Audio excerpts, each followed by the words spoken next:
Sono 4 i trevigiani coinvolti nella Tangentopoli veneziana per il sistema di paratie contro l'acqua alta, meglio conosciuto come Mose.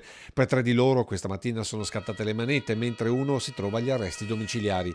Il volto più conosciuto nella Marca è quello di Giovanni Artico, ex sindaco di Cessalto ed ex commissario per il recupero ambientale di Marghera, ma soprattutto ex segretario personale dell'onorevole democristiano Lino Armellin.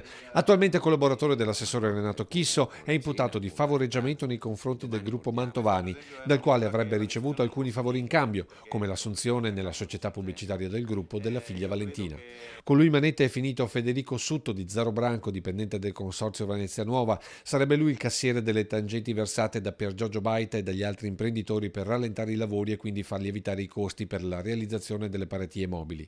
Tra questi Andrea Rismondo di Preganziol della SELC, società che appartiene al consorzio Venezia Nuova. Infine Gianpietro Marchese, originario di Chiarano e capogruppo PD in regione, finito in manette per aver riscosso da diversi imprenditori del consorzio Venezia Nuova e tra questi anche Andrea Rismondo finanziamenti per la campagna elettorale.